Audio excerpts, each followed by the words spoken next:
레위기 8장 1절부터 21절까지 돌아가면서 한 절씩 읽겠습니다. 여호와께서 모세에게 말씀하여 이르시되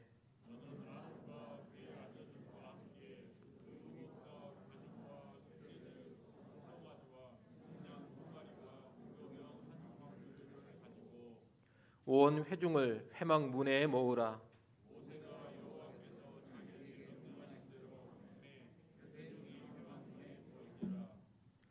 모세가 회중에게 이르되 여호와께서 행하라고 명령하신 것이 이러하니라 하고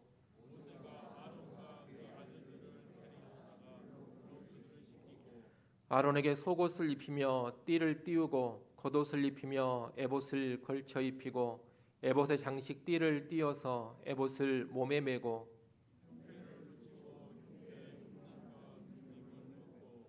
그의 머리에 관을 씌우고 그 관 위 전면에 금패를 붙이니 곧 거룩한 관이라. 여호와께서 모세에게 명령하신 것과 같았더라.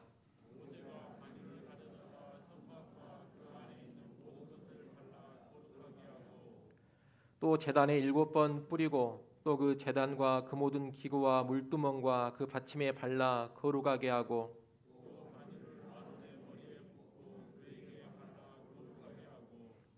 모세가 또 아론의 아들들을 데려다가 그들에게 속옷을 입히고 띠를 띄우며 관을 씌웠으니 여호와께서 모세에게 명령하신 것과 같았더라.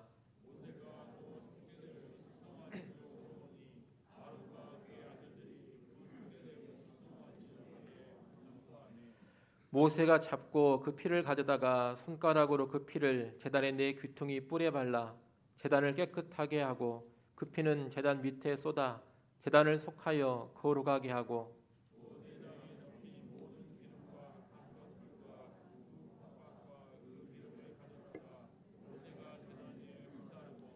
그 수송아지 곧 그 가죽과 고기와 똥은 진영 밖에서 불살랐으니 여호와께서 모세에게 명령하신과 같았더라.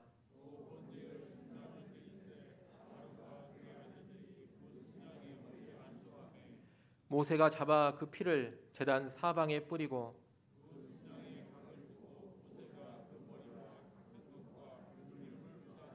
같이 봅니다. 물로 내장과 정강이들을 씻고 모세가 그 순양의 전부를 제단 위에서 불사르니 이는 향기로운 냄새를 위하여 드리는 번제로 여호와께 드리는 화제라. 여호와께서 모세에게 명령하심과 같았더라. 아멘. 레위기는 1장부터 7장까지 해서 5대 제사에 관한 모든 명령을 가르쳐 주십니다. 이제 8장에서는 성막의 봉헌식과 더불어서 이 성막에서 다양한 제사를 집례할 제사장들을 세우는 제사장 위임식에 관한 내용이 나옵니다.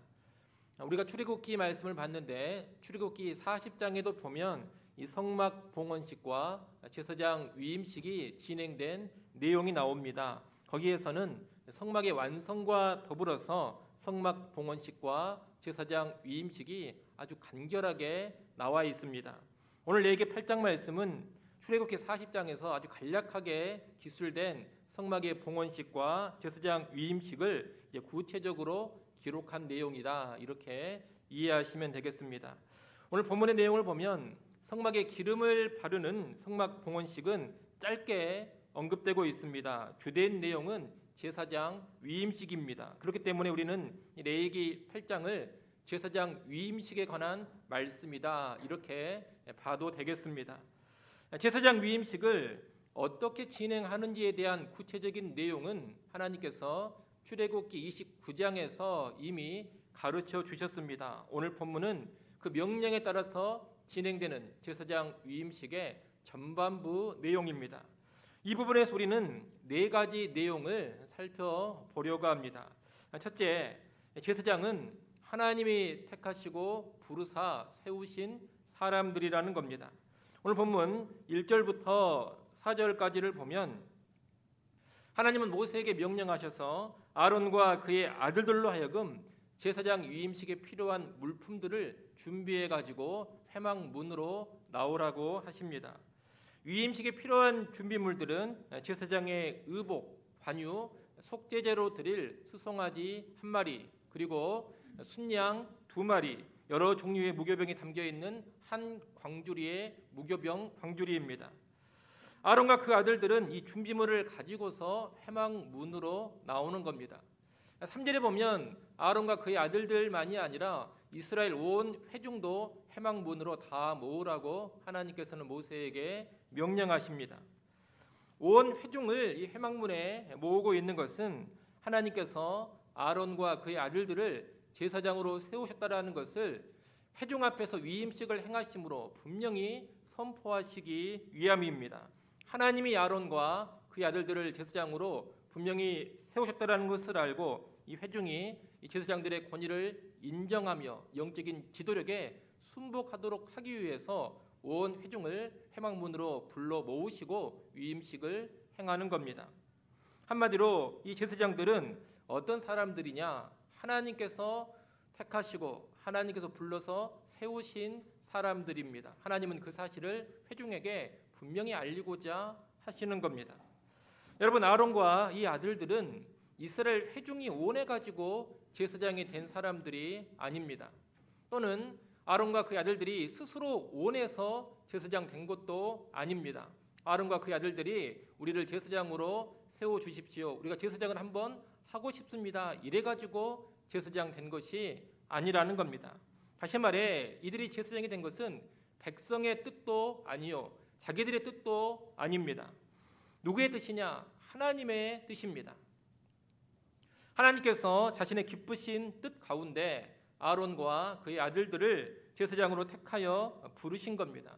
한마디로 이 제사장의 직분은 사람에게서 나지 아니하고 하나님께로부터 난 것이다, 이렇게 말할 수가 있겠습니다. 여러분, 특별히 이 아론을 생각해 보십시오. 아론이 제사장, 그 중에서도 대제사장으로 부름받은 사람인데 이 아론은 완전한 사람이 아닙니다. 흠이 많고 허물이 있는 사람입니다. 특별히 그는 출애굽기 32장에서 금송아지를 만들어 가지고 이스라엘 온 회중이 우상을 숭배하도록 만든 주동자였습니다. 이것을 보면 이 아론은 분명히 허물이 많고 심각한 죄를 지은 사람이라는 것을 우리는 알 수가 있습니다.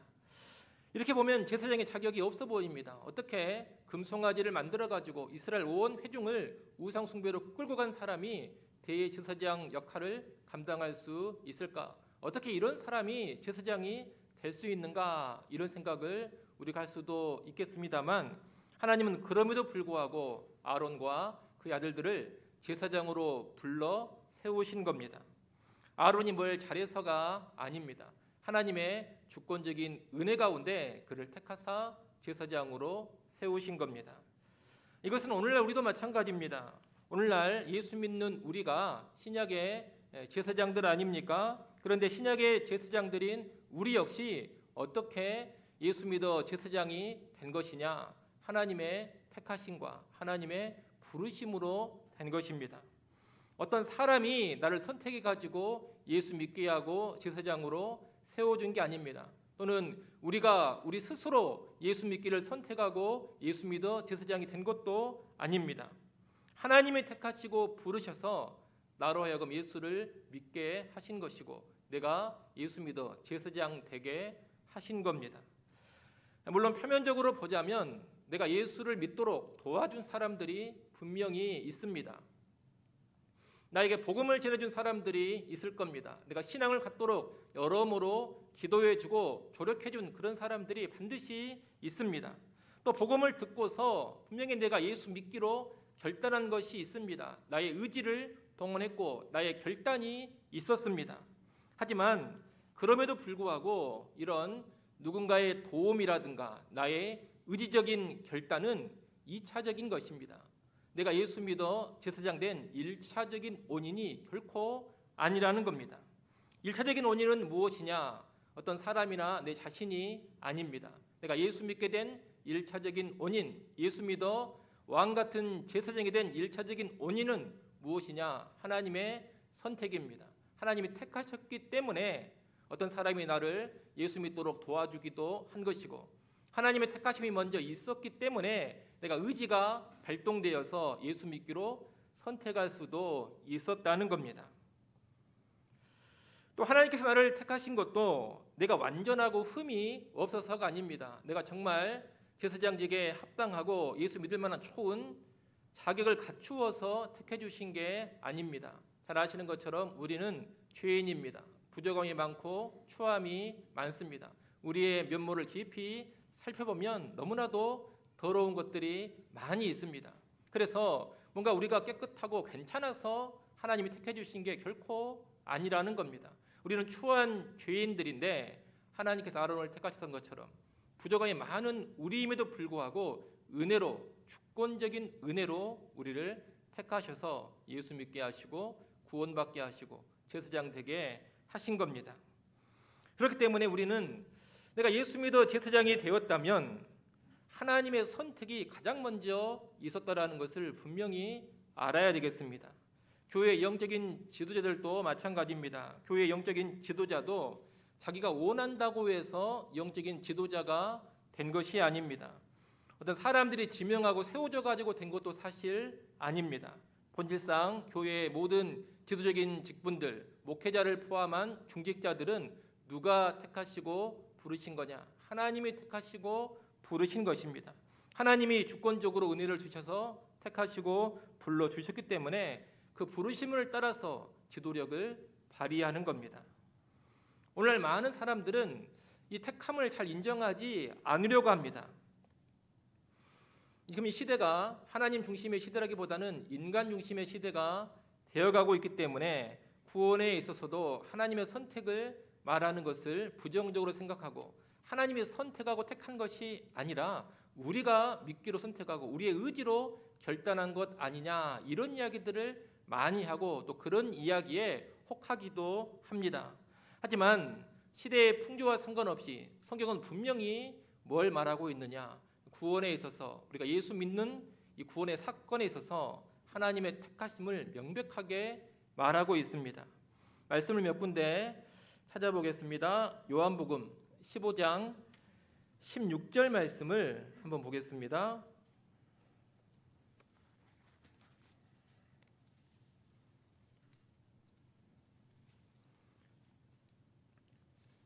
요한복음 15장 16절입니다.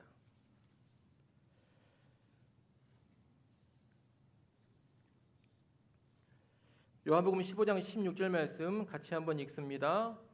너희가 나를 택한 것이 아니요 내가 너희를 택하여 세웠나니 이는 너희로 가서 열매를 맺게 하고 또 너희 열매가 항상 있게 하여 내 이름으로 아버지께 무엇을 구하든지 다 받게 하려 함이라. 아멘.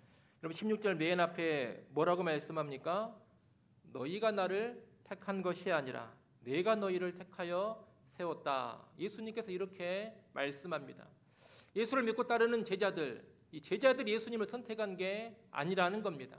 제자들의 결단이 분명히 있습니다. 하지만 그럼에도 불구하고 제자들이 예수를 선택한 것이 아니라 본질을 따져보면 예수께서 이 제자들을 선택하셨다는 겁니다. 말씀을 또 하나 찾아보겠습니다. 갈라디아서 1장 1절 말씀입니다.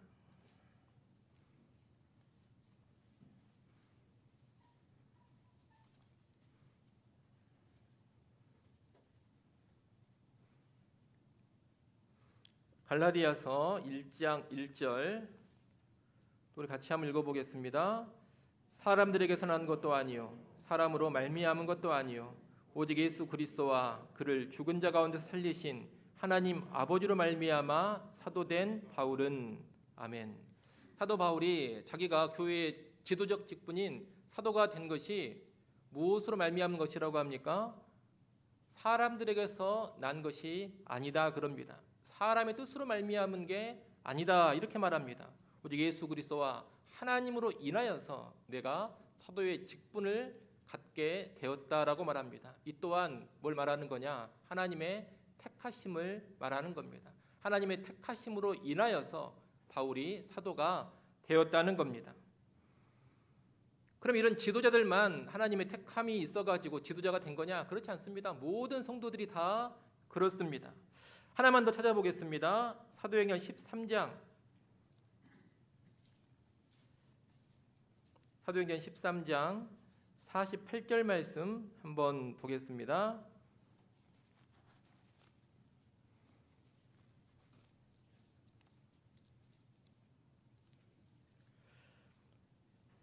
사도행전 13장 48절 말씀도 우리 같이 한번 읽습니다. 함께 읽습니다.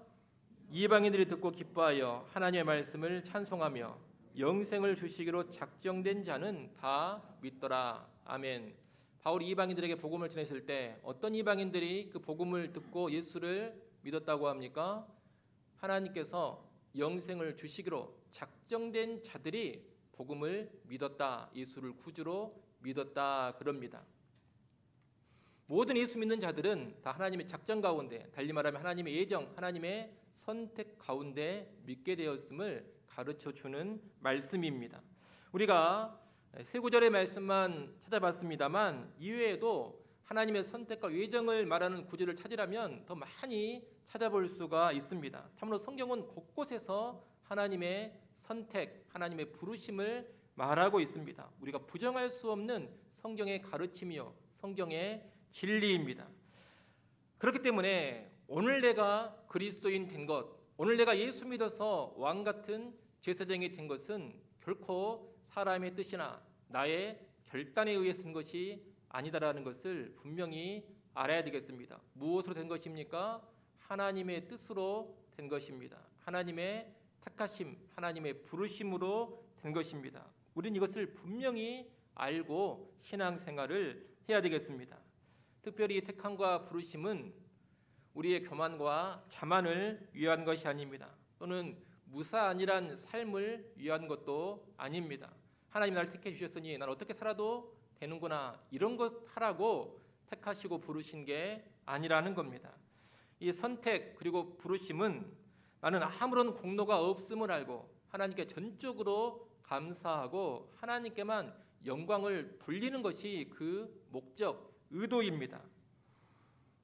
나는 아무런 공로가 없는데 하나님이 주권적인 은혜로 택하시고 불러주셨습니다. 그러니 구원과 연관해서 또 교회 안의 직분과 연관해서 나는 그 무엇도 내세울 것이 없는 것이고 자랑할 것이 없는 겁니다. 철저하게 하나님께만 감사하고 하나님께만 영광을 돌리는 겁니다. 아울러 이런 선택과 부르심은 사람 눈치 보지 말고 사람들에게 휘둘리지 말고 택하시고 부르신 하나님께만 충성하라, 이런 의도도 담고 있습니다. 사람의 뜻으로 된 것이라면 사람들을 신경 쓰게 되어 있습니다. 어떤 사람이 나를 세워준 것이라면 그 사람을 배려할 수밖에 없습니다. 하지만 그런 게 아닙니다. 누가 택하시고 누가 부르사 세워주셨습니까? 하나님, 오직 하나님이 택하시고 오직 하나님이 부르사 오직 하나님이 나를 세워주신 겁니다. 그렇기 때문에 사람의 눈치를 볼 필요가 없습니다. 사람들에게 휘둘릴 필요도 없습니다. 택하시고 부르신 그 하나님만 의식하면서 하나님께만 충성하면 되는 것입니다. 이것이 택함과 부르심의 의도, 목적입니다. 우리는 이것을 분명히 알아야 되겠습니다. 이것을 분명히 알고서 내가 예수 믿어 제사장 되었다면 하나님께 크게 감사하시길 바랍니다. 조금 더 자기를 내세우지 말고 하나님께만 영광을 돌리시기 바랍니다. 그리고 나를 택하시고 나를 불러주신 그분께만 온전히 충성하는 그런 성도들이 될 수 있기를 바랍니다. 다시 오늘 본문으로 돌아오십시오.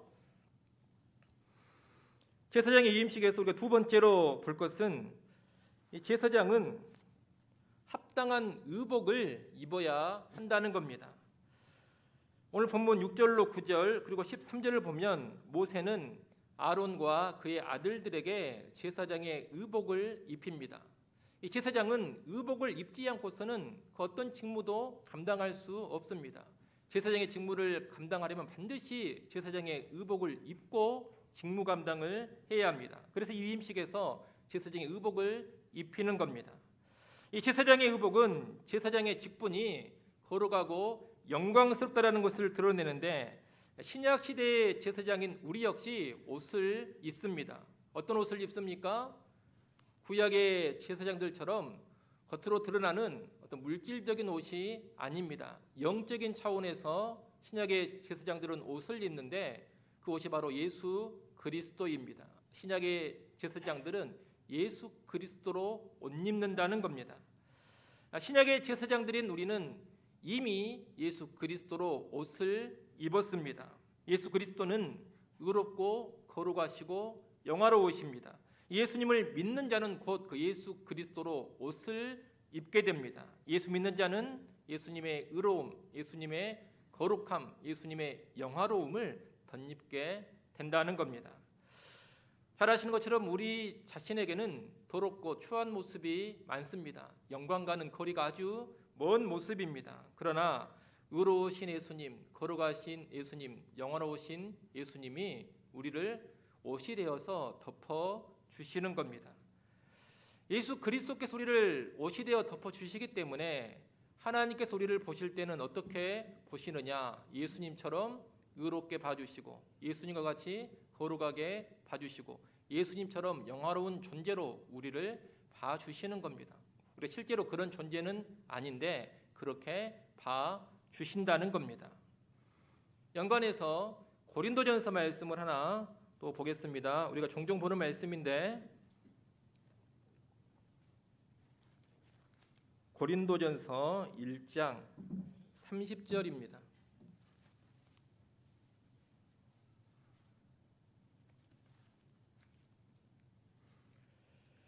고린도전서 1장 30절 같이 한번 읽어보겠습니다.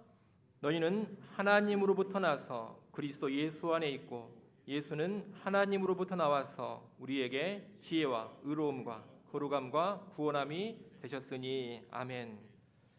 여러분, 이 말씀에 보면 믿는 우리는, 신자들은 누구 안에 있습니까? 예수 안에, 그리스도 예수 안에 있다고 합니다. 그런데 예수님은 완전한 지혜, 완전한 의로움, 완전한 거룩함, 완전한 구원함이 되시는 분입니다. 우리가 바로 이런 분 안에 있다는 겁니다. 그래서 하나님 우리를 보실 때 이 예수 안에 있기 때문에 우리를 어떻게 보시느냐? 완전한 지혜자로 보시고, 완전히 의로운 자로 보시고, 완전히 거룩한 자로 보시고, 완전히 구원함을 얻은 자로 보시는 겁니다.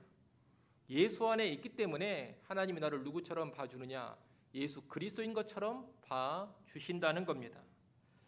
구원과 연관해서 말하자면 이것을 뭐라고 부르느냐? 칭의라고 부릅니다. 의롭다, 칭해 주셨다, 이런 뜻입니다.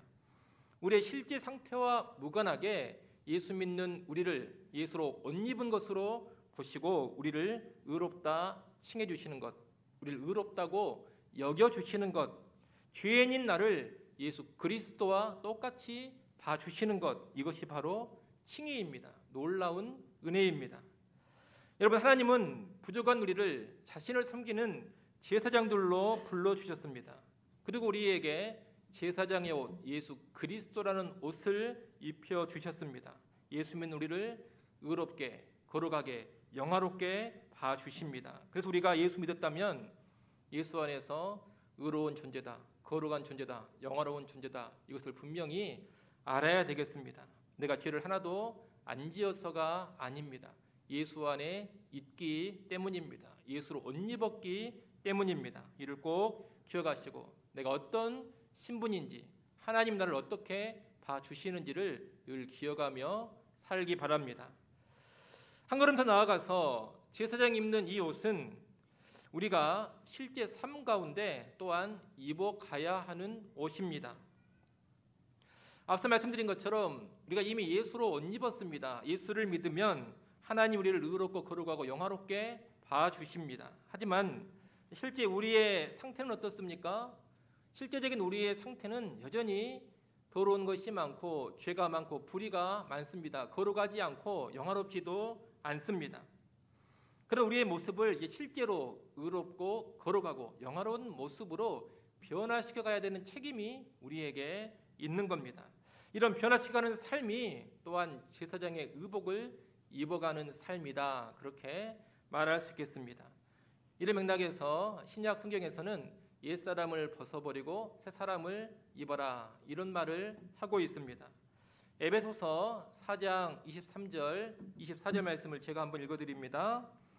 너희는 유혹의 욕심을 따라 썩어져가는 구습을 따르는 옛사람을 벗어버리고 오직 너희의 심령이 새롭게 되어 하나님을 따라 의와 진리의 거룩함으로 지으심을 받은 새 사람을 입으라. 아멘. 옛사람을 벗어버리고 새 사람을 입으라 하십니다. 여기서 새 사람을 입는 것이 제사장의 의복을 입는 것, 예수 그리스도로 계속 옷 입어가는 모습이다, 이렇게 이해할 수가 있겠습니다.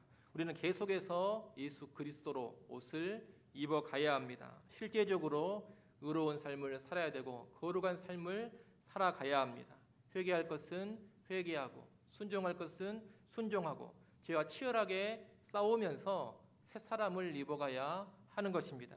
이를 통해서 우리의 신분만이 아니라 우리의 실제적인 상태도 의롭고 거룩하게 변화되어져 가는 겁니다. 구원과 연관해서 말하자면 이것을 뭐라고 부르느냐? 성화라고 부릅니다. 이 성화의 측면에서는 제사장으로 부름받은 우리가 계속해서 예수 그리스도로 옷 입어가야 하는 겁니다.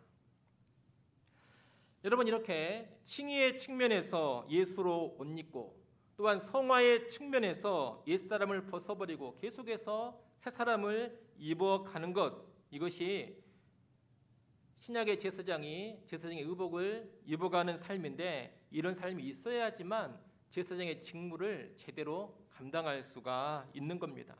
옷을 입지 않고서는, 제사장의 의복을 입지 않고서는 제사장의 직무를 감당하지 못한다 했습니다.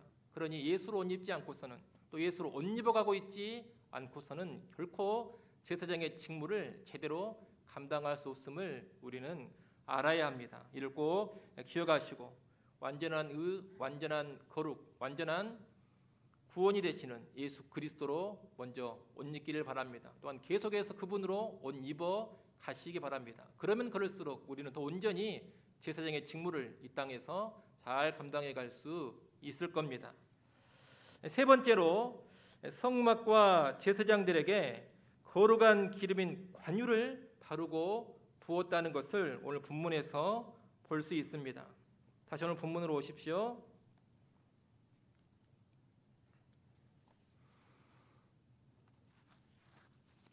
오늘 본문 레위기 8장 10절로 12절에 보면 성막과 성막의 모든 비품들, 그리고 제사장 아론에게 관유를 바르고 붓는 모습이 나옵니다.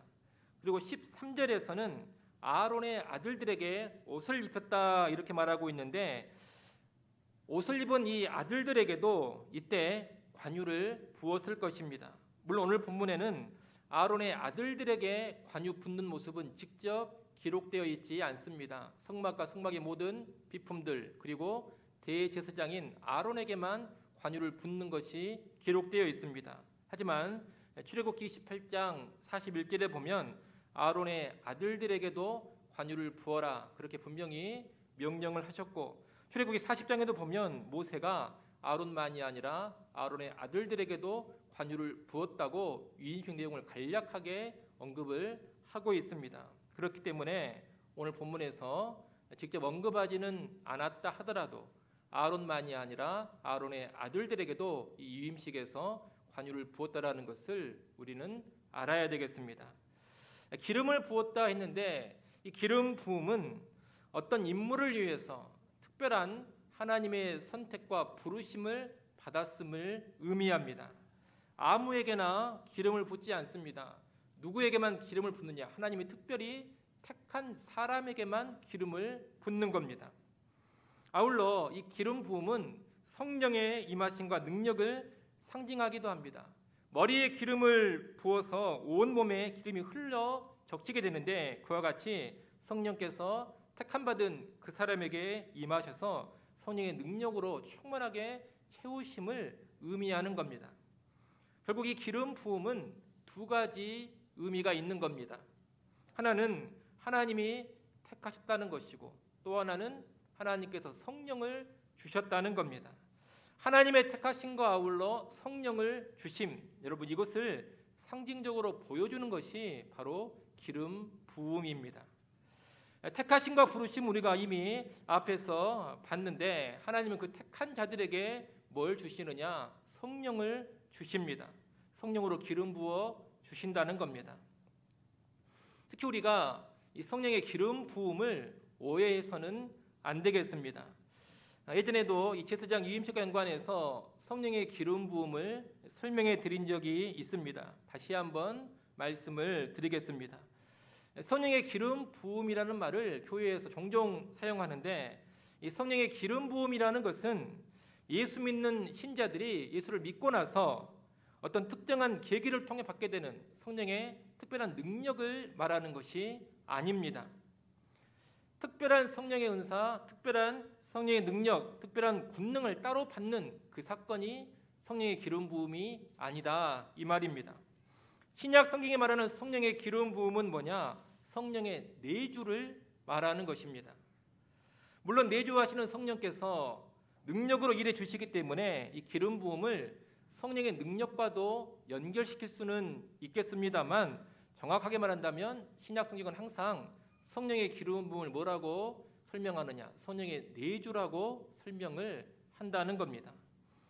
요한 1서 말씀이 그것을 잘 가르쳐주고 있습니다. 요한 1서로 또 한번 가보겠습니다. 요한 1서 2장입니다.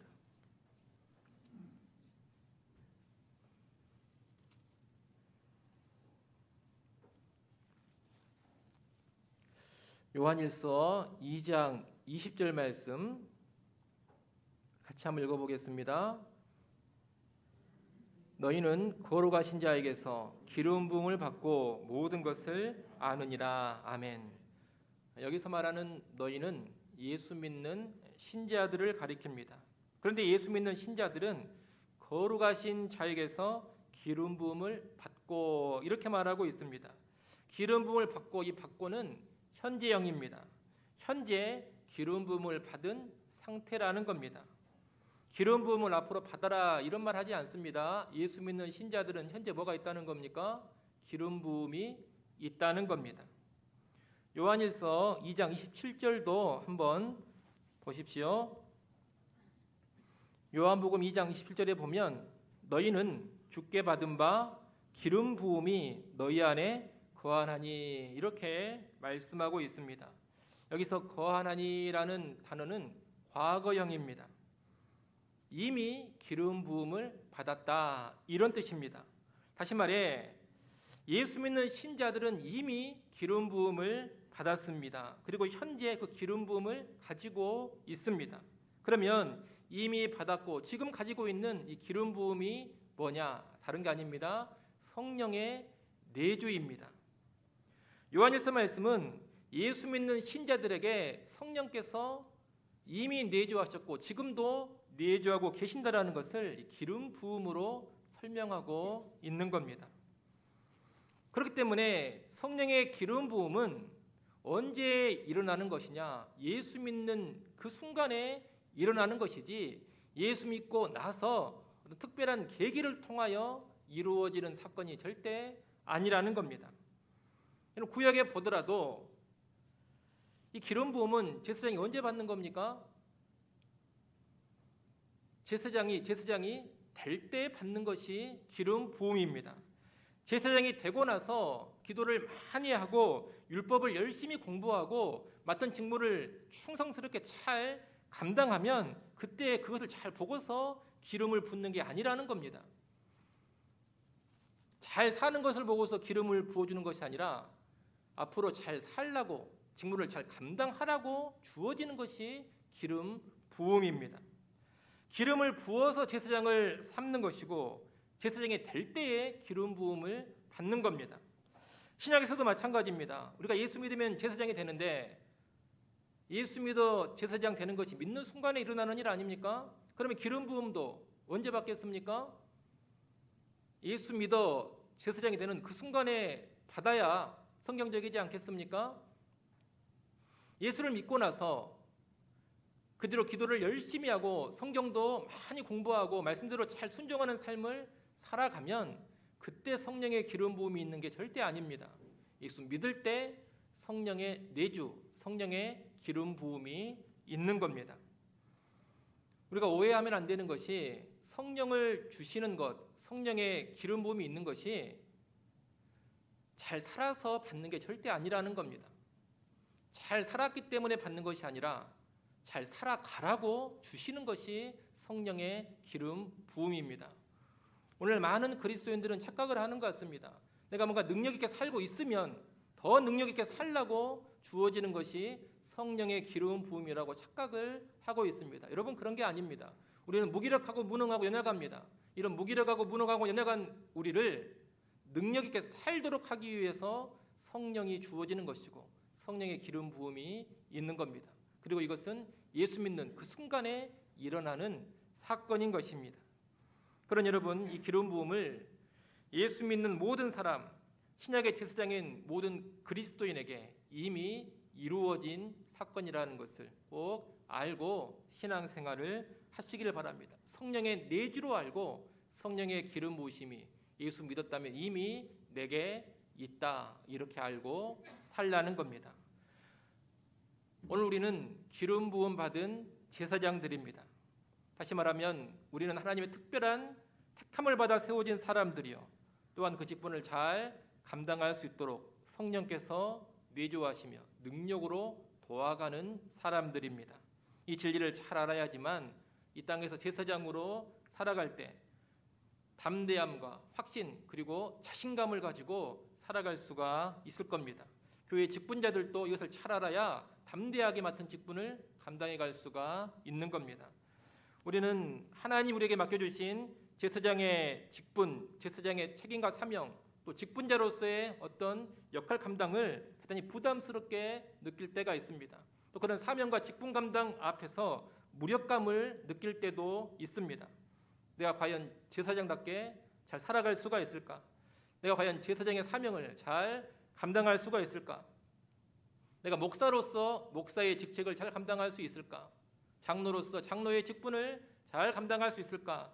우리를 보면 늘 불안하고 염려가 되고 의구심이 듭니다. 우리 자신을 보고 나의 자원, 나의 능력을 보면 그렇다는 겁니다. 연약하고 부족한 모습뿐이기 때문입니다. 하지만 뭘 기억해야 되느냐? 하나님이 성령을 주셨다라는 걸 기억해야 됩니다. 하나님이 주신 능력이 여긴 성령이 이미 우리 안에 있다라는 것, 내 안에 있다라는 것을 반드시 알아야 됩니다. 하나님이 기름 부어 세워 주셨기 때문에 우리는 맡은 직무, 맡은 사명, 맡은 책임을 넉넉히 감당할 수 있습니다. 내 힘으로 감당하는 게 아닙니다. 내 안에 내주하시는 성령의 도우심과 성령의 능력으로 감당해 가는 겁니다. 여러분, 혹시라도 그리스도인으로서 이 땅을 살아가시면서 그리스도인다운 삶에 대해서 어떤 자신감이나 담대함이 다 사라져 버리지는 않았습니까?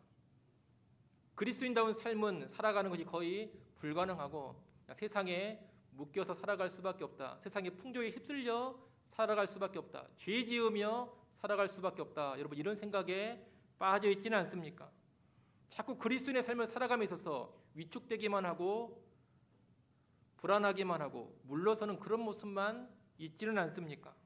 또 늘 실패하는 내 모습에 실망하고 있지는 않습니까? 그렇다면 내가 기름 부음 받은 사람이라는 것을 다시금 기억하시기를 바랍니다. 우리 안에 성령께서 이미 내주에 계십니다. 얼마든지 나를 도우실 수 있고 나를 능하게 하실 수 있는 그분이 내 안에 계신다는 겁니다.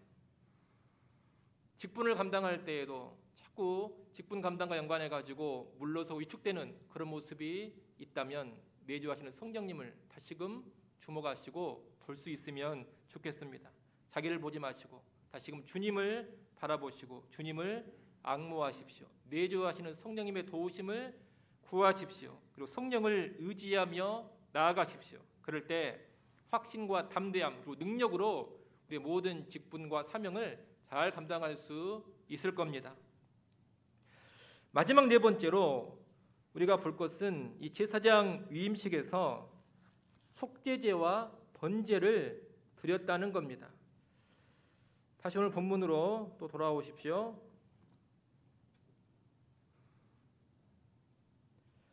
제사장 위임식에서 여러 번의 제사를 드리는데 먼저 드리는 것이 속죄제와 번제입니다. 이 위임식의 속죄제와 번제는 제사장들이 처음으로 세워지는 그 과정 가운데 드려지는 것이기 때문에 이 레위기 8장에서는 누가 속죄제 번제를 드리느냐, 모세가 속죄제와 번제를 드립니다. 모세가 제사의 주관자가 되어서 지금 세워지는 제사장들을 위한 속죄제, 번제를 드린다는 겁니다. 모세가 제사장 역할을 여기서는 감당하고 있다, 이렇게 이해하시면 되겠습니다. 14절로 17절에 보면 위임식과 연관해서 먼저 수송아지로 속죄제를 드렸습니다. 제사장들을 위한 죄사함의 제사를 드린 겁니다. 그리고 이어서 18절로 21절에 보면 순양으로 번제를 드렸습니다. 번제는 뭘 의미합니까? 헌신을 의미합니다. 번제, 헌신의 제사를 드린 겁니다. 이 속죄제와 번제는 앞서 레위기 1장에서 7장에서 알려주신 그 방법대로 그대로 모세가 드렸습니다. 근데 우리는 이 제사의 순서를 잘 기억해야 하겠습니다. 여러분, 먼저 어떤 제사를 드렸습니까? 어떤 제사입니까? 죄를 사하는 속죄제를 먼저 드렸습니다. 그리고 나서 뭘 드렸습니까? 헌신을 의미하는 번제를 드렸습니다. 속죄제가 먼저고 번제가 나중입니다. 우리가 구약을 보면 여러 종류의 제사를 드릴 때는 항상 속죄제가 가장 앞섭니다. 속죄제를 드리고 항상 그 뒤에 번제를 드리지, 번제를 먼저 드리고 속죄제를 나중에 드리는 일은 없습니다. 이 순서를 우리가 잘 알아야 됩니다. 속죄제가 먼저이고 그 다음이 번제다. 이것은 뭘 우리에게 가르쳐 줍니까? 헌신 이전에 정결함이 있어야 된다. 헌신 이전에 깨끗함이 있어야 한다는 것을 가르쳐 주는 겁니다. 여러분, 이것은 대단히 중요한 원칙입니다. 우리가 열심히 수고하고 봉사하고 헌신적으로 일하지만 깨끗함이 없을 수 있습니다. 일상의 삶에서 고질적으로 죄를 지으면서도 교회 봉사를 정말 열심히 할 수 있는 겁니다. 목회자가 성적으로 범죄하고 있으면서도 또는 헌금을 횡령하고 있으면서도 아주 헌신적으로 교회 사역을 할 수가 있는 겁니다. 또 나의 야망과 나의 명성과 나의 영광을 위해서 목사가 몸이 부서져라 목회할 수도 있습니다. 목사로서 한번 인정받고 싶어가지고 나를 한번 세상에 과시하고 싶어가지고 큰 교회를 이루어서 나도 세상적인 영광 한번 누려보고 싶어가지고 정말 몸 바쳐서 목회 사역에 헌신할 수 있다는 겁니다. 여러분, 이런 모습들을 보면 외적으로는 분명히 헌신하고 있습니다. 자신을 활활 다 불태워 드리는 모습이 분명히 있습니다. 근데 뭐가 없습니까? 깨끗함이 없는 겁니다. 죄가 있습니다. 부정함이 있습니다. 동기가 순전하지가 않습니다. 여러분, 깨끗하지 않는 헌신은 아무리 대단한 헌신이어도 하나님께서 받지를 않으십니다. 하나님은 우리에게서 그저 단지 열심만을 원하시고 헌신만을 원하시는 분이 아닙니다. 하나님은 어떤 열심을 원하십니까? 하나님은 거룩한 열심을 원하신 겁니다. 불이라고 다 하나님이 좋아하는 것이 아니라 거룩한 불을 하나님은 기뻐하시고 거룩한 불을 원하십니다. 무조건 헌신만 하면 하나님이 좋아한다고 생각하지 마십시오. 하나님은 깨끗한 헌신, 거룩한 헌신을 원하시고 기뻐하십니다. 죄 가운데 나타나는 열심, 더러운 열심, 그릇된 욕망에서 발현되는 헌신은 아무리 뜨겁고 대단하다 하더라도 하나님이 거부하십니다. 깨끗하지 않기 때문입니다. 거룩하신 하나님은 깨끗하지 않으면 본성적으로 내치는, 거부하는 경향이 있는 겁니다. 여러분, 이런 모습들이 다 뭐냐? 속죄제 없이 번제를 드리고 있는 겁니다. 그렇기 때문에 우리는 언제나 뭘 점검해야 되느냐? 내가 정결한가? 내가 깨끗한가? 이것을 먼저 점검해야 됩니다. 죄가 있으면 반드시 먼저 회개하고 버려야 합니다. 주님을 향한 내 동기가 정말로 순전하고 깨끗한 것인가를 늘 살펴야 됩니다. 혹시라도 더러운 동기, 정욕적인 동기, 그릇된 동기, 세속적인 동기가 내 안에 파고들었다면 회개하고 그 동기를 바꿔야 합니다. 순전한 동기로 정화시켜야 하는 겁니다. 시편 110편 3절 말씀에 보면 주의 권능의 날에 주의 백성이 거룩한 옷을 입고 즐거이 헌신한다 그랬습니다. 주의 백성이 즐거이 헌신하는데 무엇을 입고 즐거이 헌신한다고 합니까? 거룩한 옷을 입고 즐거이 헌신한다 그럽니다. 더러운 옷을 입고 하는 헌신이 아닙니다. 거룩한 옷을 입고 헌신하는 것이 주님의 날에 나타나는 바람직한 모습인 것입니다. 그럼 이것을 꼭 기억하시고 언제나 정결하고 깨끗한 가운데 하나님께 나를 드리고 헌신하는 우리 모두가 될 수 있기를 간절히 소원합니다. 기도하겠습니다.